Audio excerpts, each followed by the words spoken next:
Wir haben einen riesigen Verlust eingefahren. Wir haben es mit fast 30.000 € Verlust verkaufen müssen. Wieso sollte man euch ein begehrtes Fahrzeug anbieten, um den eigenen Gewinn zu schmälern und eure Marge zu erhöhen? Normalerweise mache ich eure Videos sehr gerne, aber hier sind teilweise schon seltsame Aussagen dabei. Scalping mit Luxusautos. Die Leute haben echt zu viel Spielgeld. Diese Zockerei ist reines Glücksspiel. Es ist mal wieder Zeit. Ihr habt kräftig kommentiert und wir wollen heute eure Fragen beantworten oder versuchen, euch die Antworten zu geben. Wir starten auch gleich mit der ersten Frage. Und zwar hat kommentiert Marco Kung, ich weiß nicht, wie man es ausspricht. Wie habt ihr mit dem Spider RS einen Verlust angefahren, über Liste angekauft? Die Fahrzeuge, also übrigens 718 Spider S. Ja, für uns ist es immer noch ein Boxster, aber nehme ich mal so an.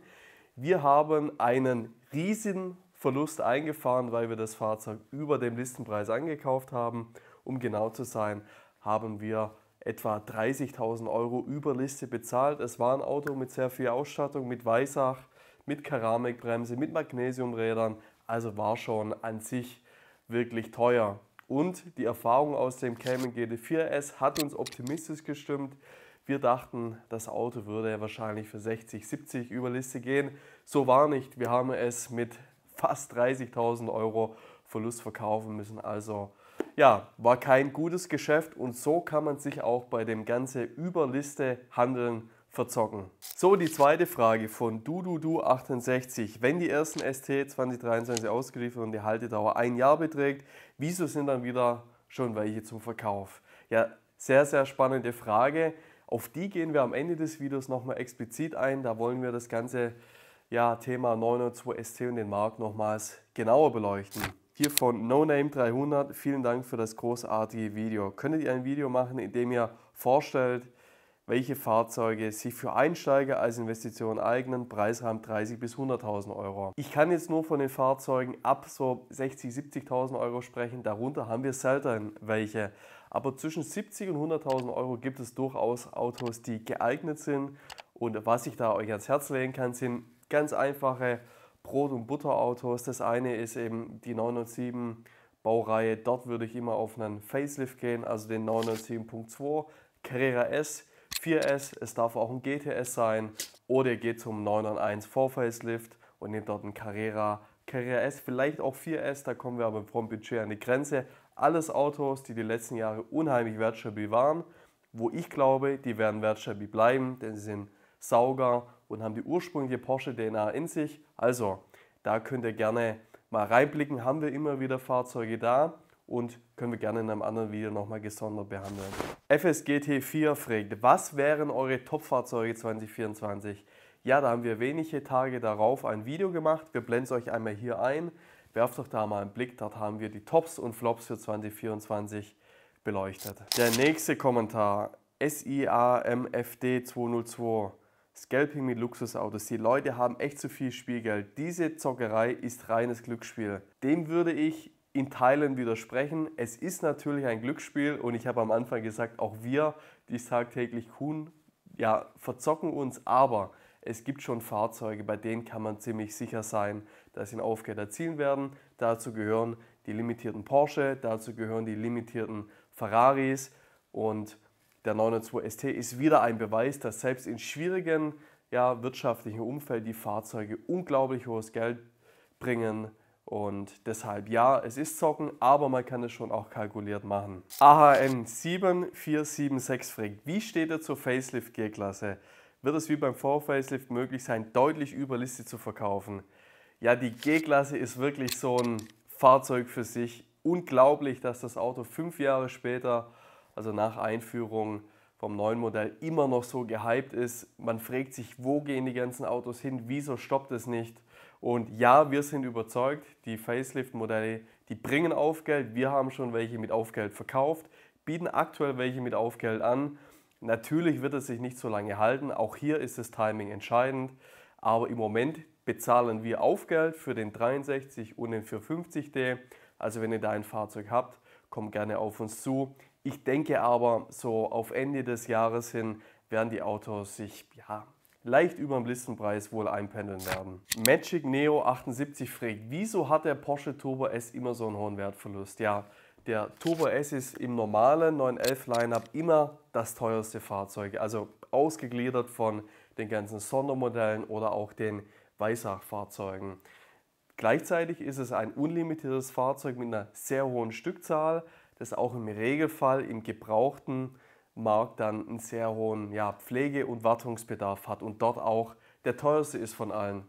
Und dadurch, durch den hohen Listenpreis, so ein Auto kostet fast so viel wie ein GT3 RS, ja, hat er in Kombination mit den Stückzahlen einfach immer einen hohen Wertverlust. Das wird er auch wieder haben. Vielleicht ist der 50 Jahre Turbo hier eine Ausnahme, aber auch da bin ich relativ verhalten, was die Aufgelder angeht. Und ich denke auch, das ist ein Auto, das sich vielleicht beim Listenpreis irgendwann mal einpendeln wird, auf lange Sicht. Aber großes Aufgeld, glaube ich, wird selbst der 50 Jahre Turbo nicht bringen.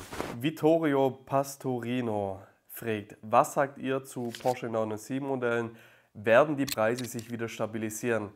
Kann ich nicht nachvollziehen, die Aussage, denn die Preise sind eigentlich nie gefallen, zumindest die letzten Jahre.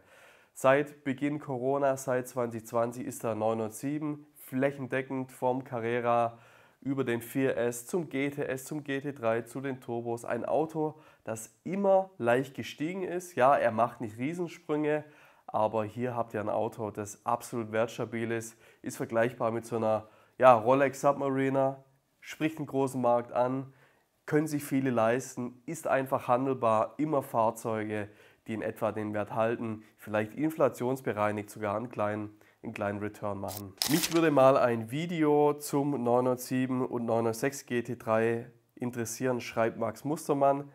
Können wir sehr gerne mal machen. Wir haben aktuell einen sehr spannenden 996.2 GT3 aus erster Hand da. Vielleicht steigen wir da mal tiefer ins Detail ein, denn ich finde, der 996 GT3, also besonders den 997 weniger, ist fahrerisch ein Auto, das wirklich emotional ist, pur ist und wirklich unterschätzt. Deshalb guter Hinweis, können wir gerne mal machen. Wir bleiben beim Thema 997 und hier fragt ein User, 997 GTS Baujahr 2011 mit 71 gelaufen, was wäre ein guter Preis? Generell in der Laufleistungsregion irgendwas zwischen 80.000 und 90.000 Euro, je nach Farbe, ob es ein Schalter- oder PDK-Fahrzeug ist. Aber in der Größenordnung findet man eigentlich im Moment gute GTS. Doc Local 1316 fragt, wie die Wertentwicklung beim 991 Carrera S aussieht, also dem letzten Sauger. Eben schon mal angerissen, der Carrera S als Sauger oder auch der Carrera als Basisversion ist ein Fahrzeug, das sehr gut funktioniert, das vielleicht mit die beste Preis-Leistung im 911-Bereich hat. Man bekommt wirklich alles. Sauger mit einem guten Sound, mit einer super Verarbeitung 991, gleichzeitig mit einem zeitlosen Design, das viele dem 992 auch vorziehen. Deshalb würde ich hier sagen, kauft euch ein gutes Fahrzeug. Bis so 50.000, 60.000 Kilometer, da kann man nichts falsch machen. Immer darauf achten, die Autos benötigen die Sportabgasanlage. Absolutes Muss. Schaut noch, dass er Sport-Chrono-Paket hat, erweitertes Lederpaket eben an der Türtafel und Armaturenbrett, dann kann man eigentlich nichts falsch machen. Gernot Hatzenbichler 1677 zieht hier nochmal den Vergleich Carrera S GTS. Was ist hier besser? Ich gehe so weit und sage, ihr könnt auch einen normalen Carrera kaufen. Ob das jetzt nun GTS, ein 4S ist, spielt eigentlich nicht die große Rolle. Die Autos sind in Summe irgendwo gleich, was den Werterhalt angeht. Der GTS, klar, spricht ein Klientel an, das ein bisschen solventer ist, das vielleicht schon den zweiten oder dritten Porsche kauft, wobei wir beim Carrera eben auch oft Einsteiger haben. Also so eine Frage der Zielgruppe. Der GTS ist sicherlich immer die beste Wahl trotz allem. Michael Bednarz kommt hier nochmals auf den Vor-Facelift GTS zu sprechen. Und zwar haben wir den einmal in einem Video gekrönt als Geheimtipp und der Meinung sind wir weiterhin. Muss es aber ein Targa sein? Nein, es kann natürlich auch ein Coupé oder ein Cabrio sein. Der Targa ist schlichtweg von der Stückzahl eben unfassbar gering. Turbo 2103 fragt etwas sehr Berechtigtes. Ich glaube auch, das treibt viele immer um. Wieso sollte man euch ein begehrtes Fahrzeug anbieten, um den eigenen Gewinn zu schmälern und eure Marge zu erhöhen? Das Ganze hat er im Kontext von den Sondermodellen gestellt. Wir hatten ein Video über den 902 Dakar ST Sportklasse gemacht und eine durchaus berechtigte Frage, die tatsächlich nicht so einfach zu beantworten ist. Ich probiere es aber mal. Zunächst ist es so, dass man annehmen könnte, jede Handelsstufe, also jede Hand, die Zusätze an einem Auto verdient, würde die Marge schmälern.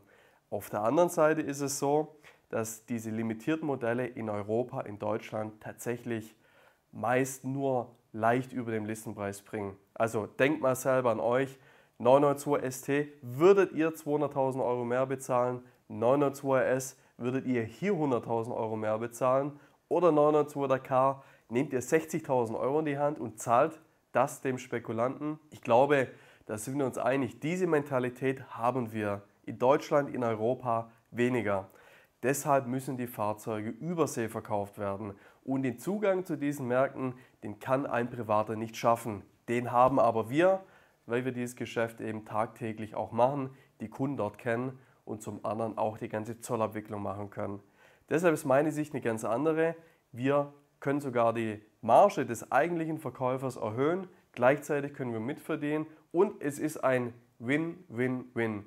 Der originale Fahrzeugkäufer erhält einen super Preis, wir verdienen etwas und der Kunde im Übersee, der bekommt sein Fahrzeug, das er unbedingt möchte und je nach Zollbestimmungen ist er dann gar nicht so teuer, wie es zunächst scheint. Kannst du mal was zum 992 GT3 oder Turbo S machen? Ja, was machen? Natürlich können wir die Autos fahren. Da gibt es aber schon viele Videos. Allgemein zu den beiden Fahrzeugen kann ich nur eins sagen, was Werte halt angeht, beide vollkommen uninteressant.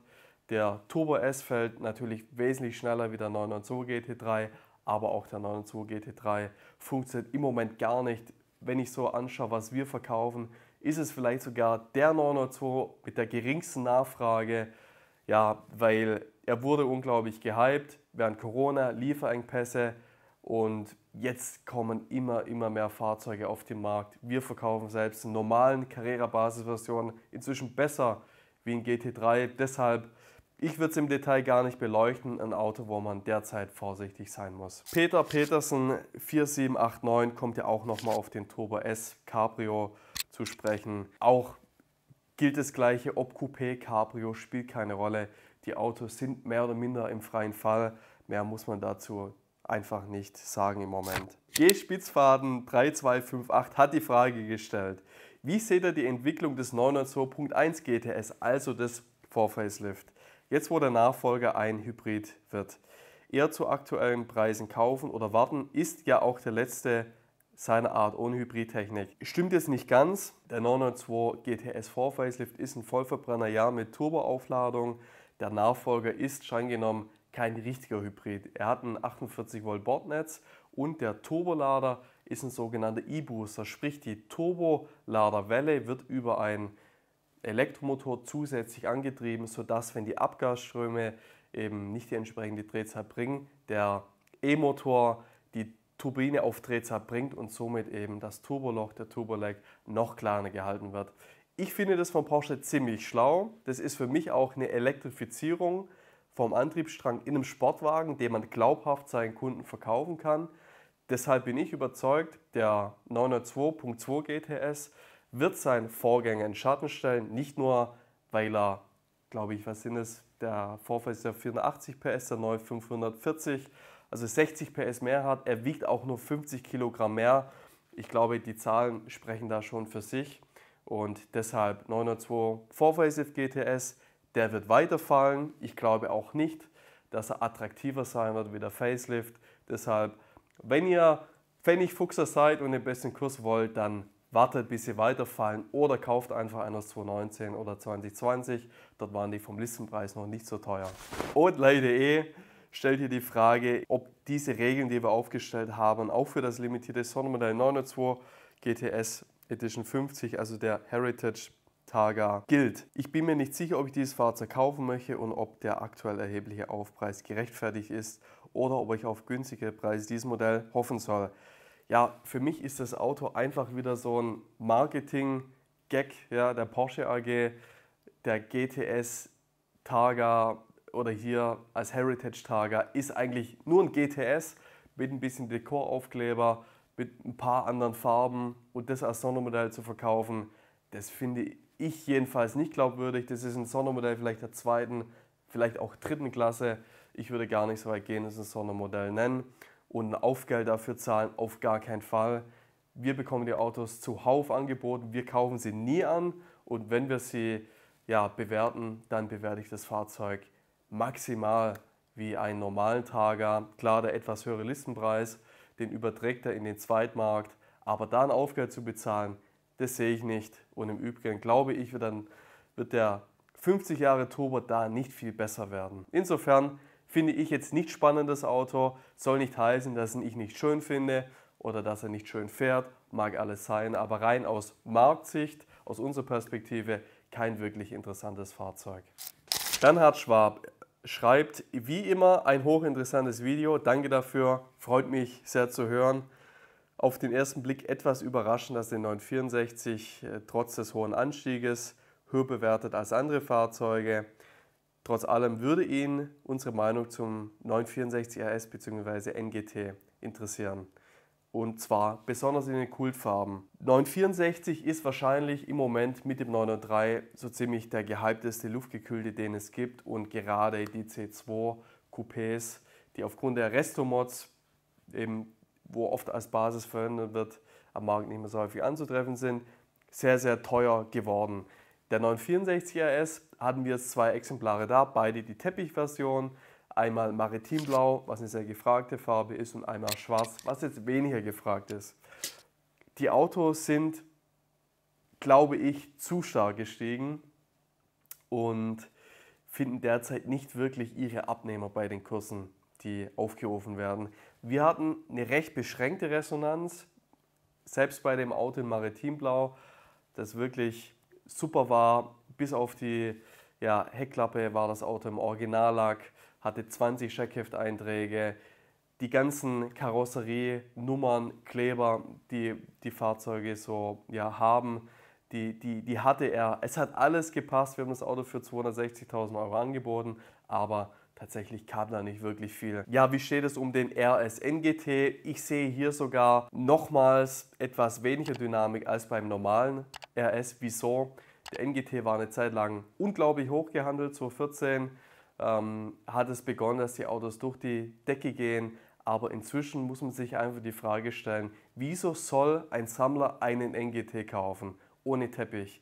Für die Rennstrecken 964 RS zu nehmen, macht heute keinen Sinn mehr. Da gibt es wesentlich bessere Fahrzeuge, die günstiger sind, die nicht zu schade sind, und auf der anderen Seite ist er dann doch sehr laut, wirklich nochmals extremer abgestimmt wie der normale RS, und deshalb ist inzwischen der Zeitgeist viel mehr, den normalen RS zu nehmen. Und ja, vielleicht funktioniert so ein Auto in Mint in ganz besonderen Farben noch gut, aber ich sehe selbst Sternrubin jetzt nicht als eine Farbe, die das Auto jetzt aktuell zum Verkaufsschlager macht. Sind die Preise des 911R nicht durch die Einführung des GT3 Tourings gefallen? Im Endeffekt bekommt man für weniger Geld ein Facelift des 911R, nur halt ohne Limitierung. Stimmt, genau. Das fand ich auch so ein Thema vom Timing. Erst den R einführen und dann den Touring. Ob das so richtig war. Auf der anderen Seite war natürlich der R dadurch eine Zeit lang gehypt, bevor der Touring kam. Beim ST war es jetzt andersrum. Der Touring war da, dann kam der ST. Ja, jetzt kann man sich die Frage stellen, für die paar technischen Gimmicks, die im Detail sicherlich interessant sind, aber im Wesentlichen das Auto optisch vergleichbar ist, da 100.000 Euro mehr zu zahlen, ja oder nein? Auf die Frage kommen wir im Detail nochmal. Aber wenn euch wirklich interessiert, die Parallelen von 911R zur 992 ST, dann klickt dieses Video hier, da haben wir im Detail nochmal herausgestellt, wie die Dynamiken sind, wie auch so die Zyklen von den beiden Fahrzeugen waren und wir glauben in Zukunft werden. Also blickt rein, ist wirklich sehr interessant. Bussard schreibt, normalerweise mag ich eure Videos sehr gerne, aber hier sind teilweise schon seltsame Aussagen dabei. In erster Linie soll es doch beim Sportwagen um Spaß und nicht um Invest gehen. Und einen Spider S nach so kurzer Zeit bereits als Flop zu bezeichnen, ist schon sehr fragwürdig. Auf lange Sicht hat dieses Auto sicherlich allerhöchstes Potenzial. Ich verstehe den Standpunkt so ein Auto nach kurzer Zeit als Flop zu bezeichnen, mag polarisieren. Allerdings haben wir das Fahrzeug rein nach seiner Marktdynamik bewertet und hier muss ich sagen, hält das bei der S einfach nicht nicht die Klasse, die sonst ein GT-Fahrzeug, ein Weissach-Fahrzeug hat. Die Autos sind innerhalb kürzester Zeit auf ihren Listenpreis oder um den Listenpreis herum gefallen und für uns ist es eine Enttäuschung. Das soll nicht heißen, dass das Auto nicht super fährt, technologisch ein Meisterstück ist, mag alles sein. Wir bewerten die Fahrzeuge aber in unseren Videos rein nach der Marktperformance und hier ist es so, wenn ihr euren Spider S, eurem Porsche-Zentrum verkaufen wollt, dann unterschreibe ich euch, dass ihr nicht mal den Listenpreis bekommen werdet. Wenn ihr ein sehr guter Kunde seid, vielleicht mit Ach und Krach den Listenpreis und da kann doch keiner sagen, dass das super ist für so ein Auto, oder? Hans Franz 8754 knüpft darauf an und fragt, wie seht ihr die Entwicklung beim Spider S? Habe ich eben schon gesagt. Im Schnitt sind aktuell rund 90 Fahrzeuge auf Mobile. Die Autos werden rund um den Listenpreis gehandelt. Den besten, den wir verkaufen konnten, der war 10 über Liste als Neufahrzeug.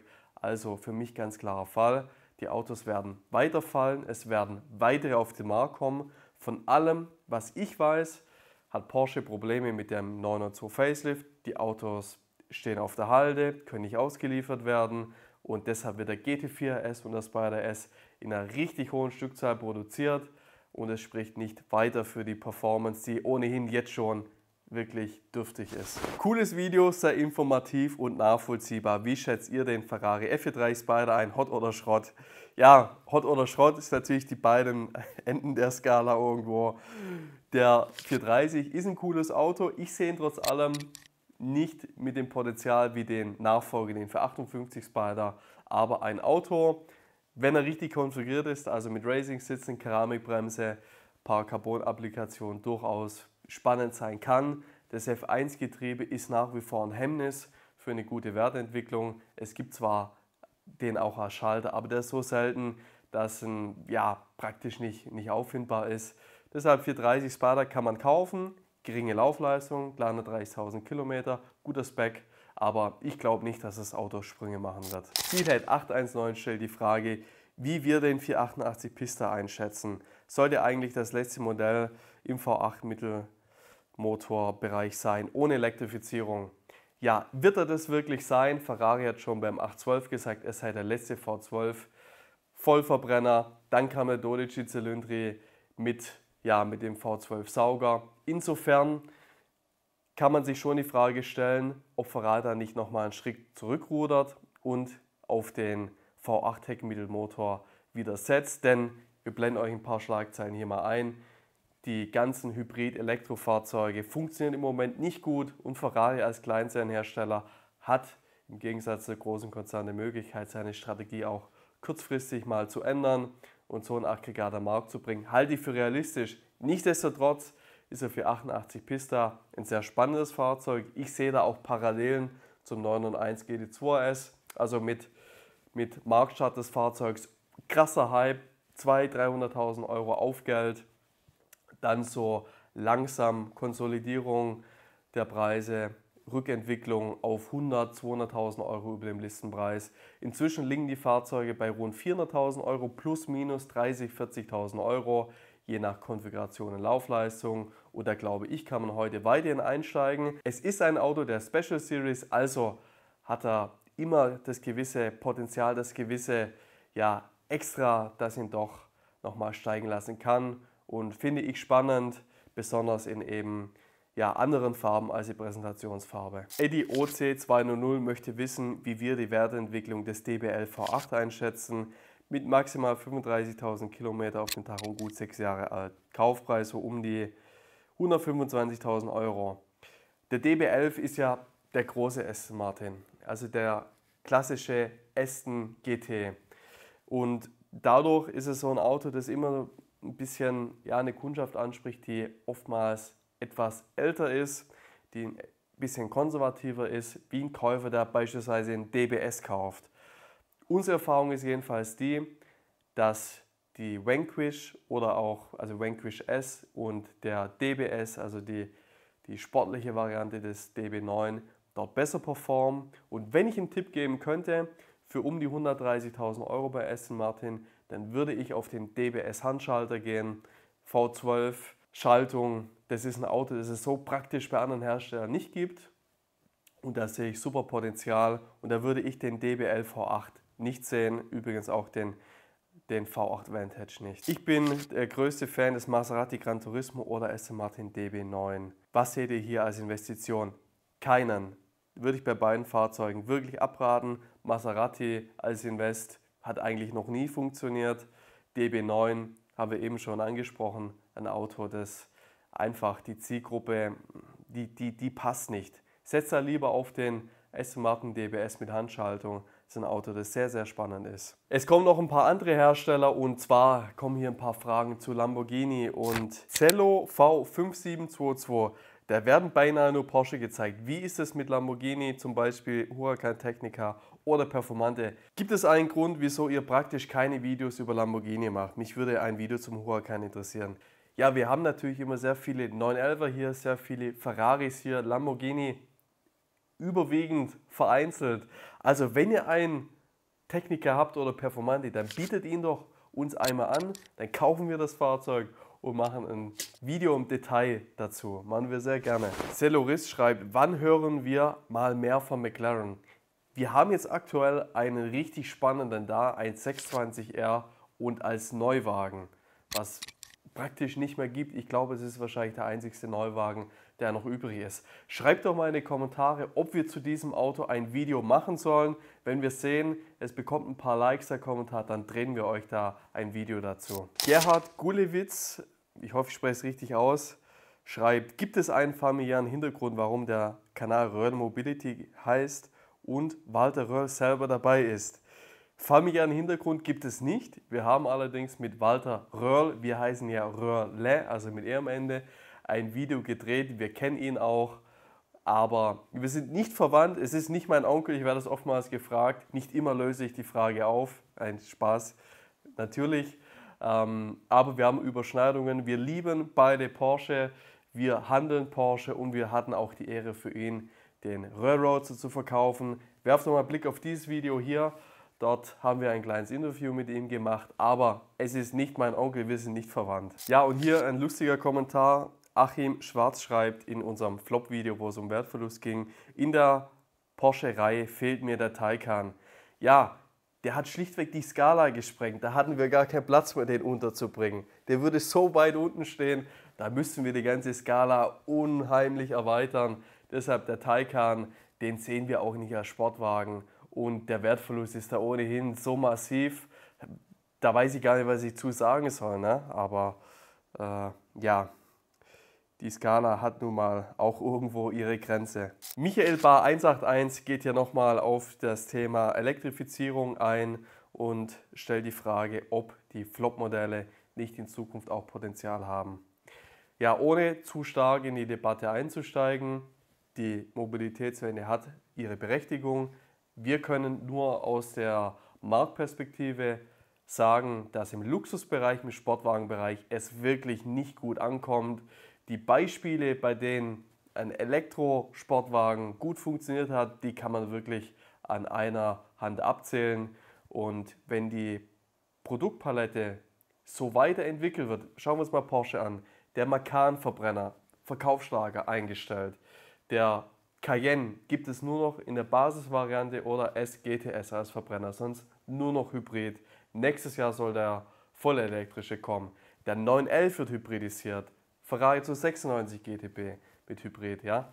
Irgendwann wird es dazu kommen, dass selbst die Autos, die früher unbeliebt waren, wieder beliebt werden, weil das, was aktuell folgt, einfach null Attraktivität am Markt hat. Und wenn die Hersteller hier nicht schleunigst eine Wende einleiten, dann sind vielleicht auch die Autos, die wir als Flop bezeichnet haben, irgendwann wieder top. RallyTube 1 schreibt, nüchtern betrachtet geht es hier nicht um den Wertverlust, sondern darum, welche Autos nach übertriebenen Hype wieder im Normalbereich der Listenpreise gelandet sind. Am Listenpreis gemessen sind die Autos phänomenal wertstabil. Ja, da können wir zustimmen. Primär ging es uns in dem Video auch herauszustellen, wie unfassbar wertstabil die Autos eigentlich sind. Klar, wenn man den Peakpreis herannimmt und den geringsten gehandelten Kurs nimmt, dann hat man natürlich eine relativ hohe Differenz und die wollten wir euch einmal aufzeigen, um eben auch so ein bisschen das Thema Überliste verkaufen, die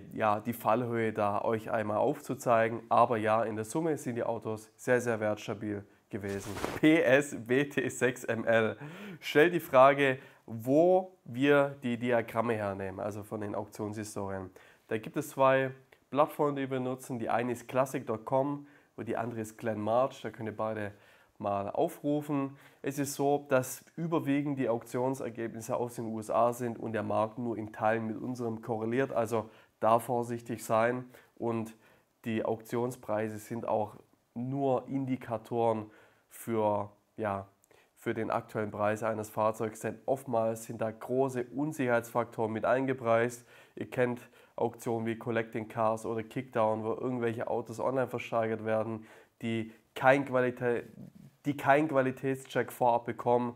Also hier preist der Käufer einfach eine relativ große Unbekannte mit ein und deshalb sind die Kurse im Zweifel eben nicht belastbar. Ich hoffe, wir konnten eure Fragen beantworten. Schreibt weiterhin kräftig in die Kommentare, was euch interessiert. Macht gerne Videovorschläge, dann gehen wir im Detail ein. Und dann noch etwas Kurzes in eigener Sache. Wir sind händeringend auf der Suche nach 992 ST. Wir haben nun schon 2 verkauft, aber haben noch viele weitere Kunden, die einen möchten. Wir sind hier für jede Konfiguration offen und können euch hier wirklich super Kurse bieten. Also kommt da gerne auf mich zu. Ihr findet die Links in der Beschreibung und ich freue mich schon auf das nächste Video.